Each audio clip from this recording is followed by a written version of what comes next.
बिस्मिल्लाहिर्रहमानिर्रहीम। Dear students, अस्सलाम वालेकुम। उम्मीद की जाती है आप सब खैरियत से होंगे। जैसे कि आप जानते हैं कि मेरे पिछले जितने भी लेक्चर्स थे वो एमसीक्यू से मुतल्लिक थे और आज भी मैं आपको chapter number 3 algebraic expression and formulas के एमसीक्यूज करवाऊंगा। कराची बोर्ड के लिए मोस्ट इंपॉर्टेंट एमसीक्यूज है 2025, 2024, 2023 के 2022, 2021 और इसी तरह के ऑनवर्ड जितने भी एग्जाम हैं उनके लिए सबसे इम्पोर्टेंट और अहम एमसीक्यूज है जो इसी से मुतल्लिक आ सकते हैं। तो आपने बेसिक सीखनी है और बेसिक से ही आप एमसीक्यू सीखेंगे। तो चलिए अब मेन टॉपिक पर आते हैं। मेन टॉपिक में पहला टॉपिक है the degree of polynomial. Polynomial के टॉपिक को एक साइड पे कर देते हैं। सबसे पहले डिग्री के बारे में मालूमात हासिल करते हैं कि डिग्री क्या होती है एक पोलिनोमियल में। ये पोलिनोमियल भी मैं आपको समझा दूंगा। तो डिग्री पोलिनोमियल की जो डिग्री होती है उसके लिए हम क्या करते हैं कि इस तरह का ये x है, इसके ऊपर पावर 4, 2x की पावर 3 प्लस 5x प्लस 1। इनके ऊपर जो सबसे बड़ी पावर होगी ना, जैसे x के ऊपर पावर 4, x के ऊपर पावर 3, जो सबसे बड़ी पावर होगी वो पोलिनोमियल की डिग्री होती है। तो यहाँ पर सबसे बड़ी पावर 4 है तो डिग्री भी कितनी होगी? 4। डिग्री 4 होगी।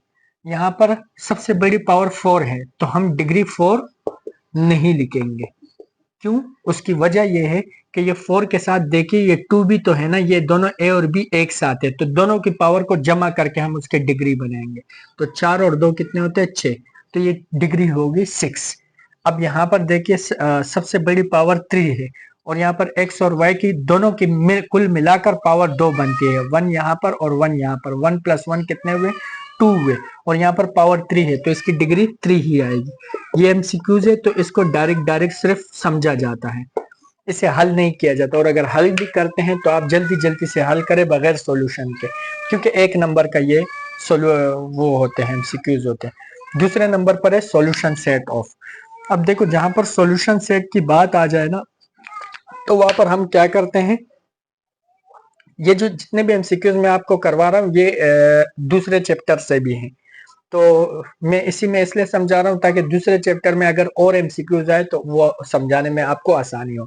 तो ये मैं आपको बेसिक से समझा रहा हूँ, मतलब समझो चैप्टर नंबर 3 के सबसे ज्यादा एमसीक्यूज मैं आपको समझाऊंगा।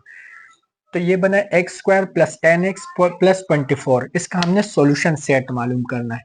जहां पर सॉल्यूशन सेट की बात आए, जहां पर सॉल्यूशन सेट का लफ्ज आए तो अपने जहन में एक बात बिठा दो कि वहां पर आपने अगर फर्ज कर लो इक्वेशन में x है तो आपने x की वैल्यू मालूम करनी है। अगर इक्वेशन में y है तो आपने y की वैल्यू मालूम करनी है। अगर इक्वेशन में z है तो आपने z की वैल्यू मालूम करनी है, मतलब उसको पूरा हल करना है।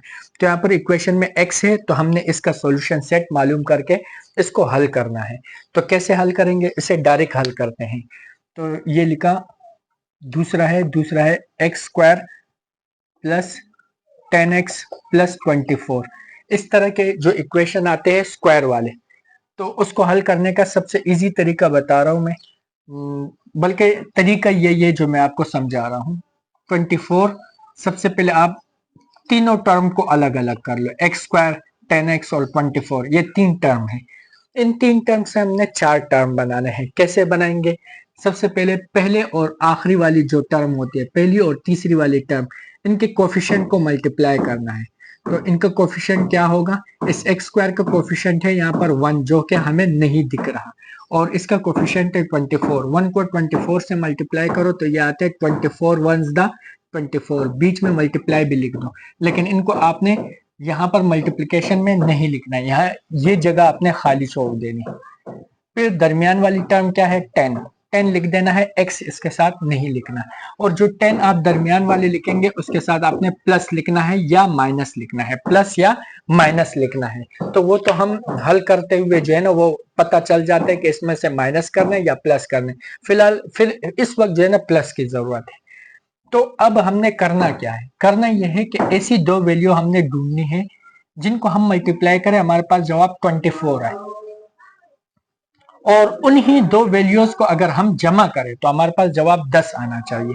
तो हमारे पास दो ऐसी वैल्यू है 6 और 4। 6 को 4 से मल्टीप्लाई करेंगे और 6 के साथ 4 प्लस भी करेंगे, मतलब जिन वैल्यूज को हम मल्टीप्लाई कर रहे हैं उन्हीं को हमने जमा भी करना है।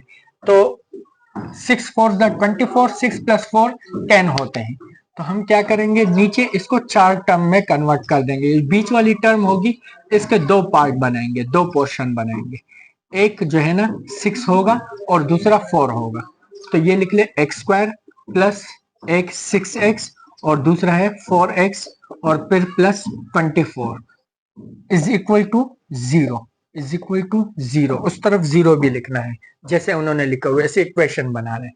तो ये 2 हिस्से आपको समझ में है कि इसके 2 हिस्से कैसे बने, तो वो भी मैंने आपको समझा दिया। 24 को चेंज नहीं करना है, पहली और आखिरी वाली टर्म को वैसे ही लिखना है, सिर्फ मल्टीप्लाई के लिए इसे इस्तेमाल करना है। तो यहां तक जो है ना, अब हो गई 1 2 3 4, 4 टर्म आ गई। अब 1 2 3 4, 4 टर्म लिखने के बाद हमने हर 2 टर्म को अलग अलग कर देना है और हर 2 टर्म में से कॉमन निकालना है। दूसरे स्टेप का काम है कॉमन निकालना। कॉमन निकालने का तरीकाकार यह होगा कि जो पहली वैल्यू है x², तो हम इसको ये रफ वर्क ही सारा चल रहा है। तो ये x² को हम इस तरह लिख सकते हैं, x मल्टीप्लाई बाय x। बिल्कुल, ये पावर 1 पावर 1 पावर 2 हो जाती है, अलग अलग लिखना है कॉमन निकालने के लिए। और फिर प्लस प्लस ये रहा और 6x, 6 को x से मल्टीप्लाई करेंगे, बराबर लगा दे 6x। अब कॉमन में किया जाता है कि दोनों तरफ, प्लस के इस तरफ और प्लस के इस तरफ, जो वैल्यू कॉमन हो, एक जैसी हो, एक ही तरह की वैल्यू को हम अलग कर दें। तो यहाँ पर एक x और यहाँ पर भी एक x मौजूद है। ये x तो है लेकिन इसके साथ इसके लिए दूसरे x भी होना चाहिए। तो ये एक x और ये एक x दोनों में कॉमन है, तो हम सिर्फ x लिखेंगे। जो x कॉमन निकला वो हम यहाँ पर लिखेंगे और ब्रैकेट लगाकर जो वैल्यू कॉमन नहीं है, जो एक जैसे नहीं है, जैसे ये x प्लस 6, तो इसको ब्रैकेट के अंदर लिख देंगे x प्लस 6। फिर ये दोनों में से कॉमन निकला, ये प्लस यहाँ पर लिखेंगे। अब 4x प्लस 24 में से हमने कॉमन निकालना है, तो 4x को मैं अलग अलग लिख देता हूँ, 4 मल्टीप्लाई बाय एक्स, प्लस 24 को भी इसी तरह अलग लिख देते हैं। तो 24 को हमने ऐसे लिखना है जैसे 4 मल्टीप्लाई बाय एक्स, तो 24 को भी ऐसे लिखना है कि 24 आ जाए लेकिन उसमें 4 भी मौजूद हो। तो 6 4 24 ऊपर हम पहले से मालूम कर चुके हैं, 6 4 24। तो इसमें 4 मौजूद है, 4 यहाँ पर भी है और 4 यहाँ पर भी है, तो हम 4 को कॉमन कर लेते हैं। 4 कॉमन हुआ, जो बाकी वैल्यू बचती है x प्लस 6, वो हम ब्रैकेट में लिख देंगे इसके साथ ही। अब देखो x प्लस 6 यहाँ पर भी था और x प्लस 6 यहाँ पर भी था, तो इसका मतलब हम जवाब को सही हल कर रहे हैं। ये निशानी होती है जवाब को सही हल करने। तो ये x प्लस 6 x प्लस 6 दोनों में से कॉमन निकला है, तो इसको एक ही मर्तबा लिखेंगे बजाय 2 मर्तबा लिखने के। और जो बाकी वैल्यू बचती है जैसे x और ये फिर प्लस 4, तो इसको हम एक अलग ब्रैकेट में लिखेंगे, x प्लस 4 और इज इक्वल टू 0। ये इसके फैक्टर मालूम हुए, तो इसको कहते हैं फैक्टर। अब हल करना है, उन्होंने कहा सॉल्यूशन सेट मालूम करने, तो सॉल्यूशन सेट में हम ये करेंगे कि x प्लस 6 बराबर करेंगे इसको 0 और x प्लस 4 को भी हम बराबर कर देंगे 0। दोनों को अलग अलग अब 0 के बराबर करने। प्लस 6 उस तरफ जाकर माइनस 6, x बराबर है, ये प्लस 6 है तो ये बराबर के उस तरफ जाकर माइनस 6 में चला जाए। और ये प्लस 4 है तो ये बराबर के उस तरफ जाकर -4, ये x की वैल्यू इधर भी आ गई और x की वैल्यू इधर यहाँ पर भी आ गई। तो इसके 2 जवाब है। कितने जवाब है? एक है x की वैल्यू -6 और एक है x की वैल्यू -4। अच्छा, ये 2 जवाब की मैं आपको एक और वजह भी बताता हूँ। अगर x के ऊपर पावर 2 है तो उसके 2 जवाब आएंगे, अगर x के ऊपर पावर 1 है तो 1 जवाब आएगा, अगर x के ऊपर पावर 3 है तो इसके 3 जवाब आएंगे। यहाँ पर x के ऊपर पावर 2 था तो 2 जवाब आए। 2 जवाब लिखने के बाद हमने सॉल्यूशन सेट में इसे लिखने हैं। एस एस का मतलब होता है सॉल्यूशन सेट, बराबर का निशान डालना है और ये सॉल्यूशन सेट की निशानी है। उसमें सबसे पहले -6 लिखेंगे और दूसरे नंबर पर -4। ये आपका जवाब आ चुका इसका -6 -4। तो इसका जो जवाब है वो है -6 सॉल्यूशन सेट में और -4। यहां तक हल हो चुका। आप वीडियो रिज्यूम करके ये लिखिए, मैं इसे मिटा देता हूं और मैं आगे दूसरे ये 2 सवाल हल कर रहा हूं। तो उम्मीद है ये सवाल आपको मुकम्मल समझ में आ चुका होगा। आप रोजाना इसी तरह के 1-2 सवाल समझे, इंशाल्लाह आपकी बेसिक बुनियाद बच जाएगी। ये सवाल लिखने के बाद अब मैं एक और सवाल करवा रहा हूं उसका टाइप थोड़ा अलग है, लेकिन वो दो टाइप एक जैसे हैं। तो ये अगर लिख चुके हैं मैं इसे मिटा देता हूं।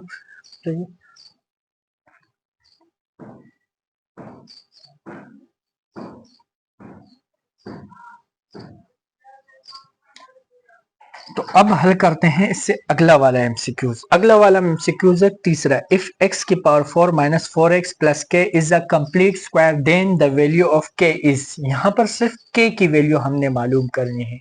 अब यहाँ पर ये x square minus 4x plus के, तो देखिए मैं बता चुका था x स्क्वायर k की वैल्यू हम, अच्छा k की वैल्यू मालूम करनी, x की नहीं, तो k की वैल्यू 1 ही आएगी। k के ऊपर पावर 1 है तो इसकी वैल्यू 1 ही आएगी, सही है। दो वैल्यू इसके नहीं आएगी क्योंकि अपनी k की पावर 1 है। x की वैल्यू तो नहीं मालूम करा, अगर हमने x की वैल्यू मालूम करनी थी तो दो जवाब आएंगे, अब यहाँ पर एक जवाब आएगा। तो इसको हल करने का मैं आपको तरीका बताता हूं। हल करने का तरीका क्या है, आप सिंपली अगर जहां पर कंप्लीट स्क्वायर का लफ्ज आ जाए ना, कंप्लीट स्क्वायर का, और इक्वेशन ऐसी हो, ये कंप्लीट स्क्वायर का लफ्ज आ गया और इक्वेशन ऐसी हो कि जिसमें एक्स स्क्वायर हो, -4x हो या +4x हो या +3x हो, 2x हो, कुछ भी हो, और फिर प्लस के हो, m हो या कुछ भी हो, x हो, तो यहां पर इसको हल करने का तरीका यह है कि आपने सबसे पहले क्या करना है, एक फॉर्मूला लगाना है डिस्क्रिमिनेंट का। डिस्क्रिमिनेंट के फॉर्मूले के लिए एक इस तरह का डेल्टा लगाया जाता है, मुस्ततिल जिसको कहते हैं, ट्रायंगल लगाएंगे डिस्क्रिमिनेंट के लिए, और इसका फॉर्मूला है b square -4ac is equal to 0। अगर परफेक्ट कंप्लीट स्क्वायर का लफ्ज आ जाए, लिखा। अब ए बी सी तीन वैल्यू है हमारे पास, ए बी और सी, तीनों वैल्यू हमने मालूम करनी है, तीनों वैल्यू हमें सवाल में से मिलेगी। तो एक्स स्क्वायर के साथ जो कोफिशिएंट है, मतलब एक्स स्क्वायर के साथ जो वैल्यू होती है वो 1 होती है, अगर कुछ भी ना हो तो 1 होगा, और अगर कुछ हो तो फिर हम वो वैल्यू ए के बराबर लेंगे। तो एक्स स्क्वायर के साथ यहाँ पर 1 मौजूद है तो ए की वैल्यू 1। बी की वैल्यू कहां से लेंगे, जो एक्स वाली वैल्यू है ना, जो एक्स वाली टर्म है उसके साथ वाली जो कीमत होती है वो बी की होती है, -4, तो बी की वैल्यू है -4। और सी की वैल्यू वो वाली होती है जिसके साथ ना एक्स हो ना एक्स स्क्वायर हो, बल्कि वो अकेली हो, जैसे के है, यहाँ पर 2 भी हो सकते हैं, 3 भी हो सकते हैं, के भी हो सकते हैं, एम भी हो सकते हैं, वाई भी हो सकते हैं, कुछ भी हो सकते हैं। तो यहाँ पर के है, हमने के लिखा, और दरअसल इसी के की कीमत हमने मालूम करनी है। सबसे पहले हम इस फॉर्मूले के अंदर ये तीनों कीमतें लिखेंगे, डिस्क्रिमिनेंट को दोबारा लिखने की जरूरत नहीं है, सही है, इसको रहने दो। अब बी स्क्वायर लिखेंगे, ये बी स्क्वायर है तो बी की वैल्यू है -4, फिर माइनस फॉर्मूले का 4 भी फॉर्मूले का, ए की कीमत 1 है और सी की कीमत क्या है, के है ब्रैकेट में, और फिर 0। ये ब्रैकेट इसलिए लगा क्योंकि ए और सी आपस में मल्टीप्लाई हो रहे हैं, तो मल्टीप्लाई के लिए हम ब्रैकेट्स लगाते हैं।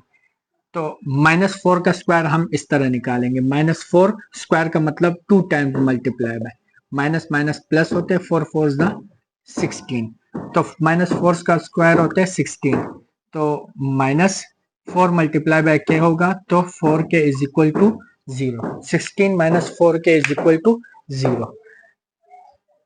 तो यहां तक तो हमें ये बात समझ में आई। अब हमने मालूम करने सिर्फ के की कीमत, तो के की कीमत कैसे मालूम करेंगे, हमने के को एक तरफ कर देना है, तो इस -4k को बराबर के उस तरफ ले जाते हैं तो ये 16 हो जाएगा, और ये -4k +4k में चला जाएगा। चूंकि पहले से ही इक्वल की निशान है तो प्लस लगाने की जरूरत नहीं है, प्लस तब लगाई जाती है जब दो वैल्यू हो। फर्ज कर लो अगर यहाँ पर आगे +1 होता या इस तरफ +1 होता तो हम लगा देते हैं। तो 16 और 4 ये दोनों आपस में डिवाइड होंगे, क्यों, क्योंकि 4 और के आपस में मल्टीप्लाई की फॉर्म में है, तो जो इस तरफ वाली वैल्यू होगी वो डिवाइड होगी। तो 4 के टेबल में 16 कहां तक है, 4 तक है, तो हम लिख देंगे के की वैल्यू है 4, यहाँ पर ये 4 आंसर आए, के की वैल्यू 4 आ चुके। अब यहाँ पर के की वैल्यू क्या है, 4 है। इसी तरह m की वैल्यू भी हम मालूम करेंगे, x square plus 4x plus m। पूरा सवाल वैसे ही है, उन्होंने सिर्फ एक्स स्क्वायर -4 की जगह +4x कर दिया और फिर प्लस m। इसको भी हल करते हैं डिस्क्रिमिनेंट वाले फॉर्मूले से, तो ये डिस्क्रिमिनेंट का फॉर्मूला लगाएंगे, बी स्क्वायर -4ac और फिर इज इक्वल टू 0। डिस्क्रिमिनेंट को अगले स्टेप में नहीं लिखना, बी स्क्वायर -4 ए और सी के लिए 2 ब्रैकेट लगाएंगे, बराबर के उस तरफ 0 लगा दें। तो बी की वैल्यू क्या है? बी की वैल्यू यहाँ पर देखो एक्स स्क्वायर। अच्छा, ए की वैल्यू क्या है? ए बी और सी, पहले तीनों की वैल्यू मालूम करते हैं। ए बी और सी। ए की वैल्यू क्या है? ए की वैल्यू यहाँ ये रही, एक्स स्क्वायर तो 1 है, एक्स स्क्वायर के साथ क्या है? 1 है, तो ये रहा 1 हम लिखेंगे ए की जगह। बी की जगह क्या लिखेंगे? एक्स के साथ क्या है? साथ में 4 है, तो हम यहाँ पर बी की वैल्यू 4 कर देंगे, +4 या 4, प्लस नहीं लिखते। और सी की वैल्यू m है, तो यहाँ पर हम सी की जगह m लिखेंगे, और मालूम भी हमने m करना है। देखिए ये जो मैंने ये इस तरह के निशान लगाए हैं ना, इसका मतलब ये वाला सवाल और ऊपर वाला सवाल बिल्कुल एक जैसे हैं, बस सिर्फ और सिर्फ ये इक्वेशन इसकी चेंज है, और उसमें m की वैल्यू मालूम करनी है और उसमें k की वैल्यू मालूम करनी थी। तो अब इन वैल्यूज को यहाँ पर रखते हैं। a की वैल्यू क्या है? फॉर्मूले के मुताबिक a की जगह हम 1 रखेंगे, यहाँ पर 1 रखा। c की जगह m रखेंगे, b की जगह 1 रखेंगे, ये b की जगह क्या आया? 1 आया। सॉरी, b की जगह 4 रखेंगे, 1 तो a की जगह है, b की जगह 4 रखेंगे, तो ये b की जगह 4 रखा। 4 के स्क्वायर का मतलब 4 का स्क्वायर होता है 16, तो ये माइनस फॉर्मूले का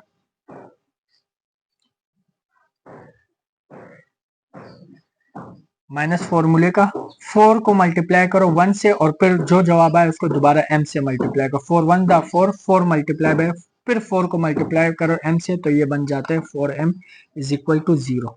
माइनस 4m है, तो इसको इस तरफ ले जाए, तो ये बन जाएगा +4m, प्लस हम नहीं लिखते, और ये बन जाएगा 16। 4 के टेबल में 16 कहाँ तक है? 4 तक है, तो ये बराबर हो जाएगा m की वैल्यू है 4। ये m का भी आंसर आ चुका है। m का आंसर है m is equal to 4। 4 option उन्होंने दे दिए होंगे, 1 2 3 4, तो आपने 4 पर क्लिक 4 को आंसर शीट में लिखना है। उम्मीद की जाती है कि आपको ये लेक्चर समझ में आ चुका होगा। मैंने हर चीज को अपने लिहाज से अपनी मेहनत करके आपको समझाया।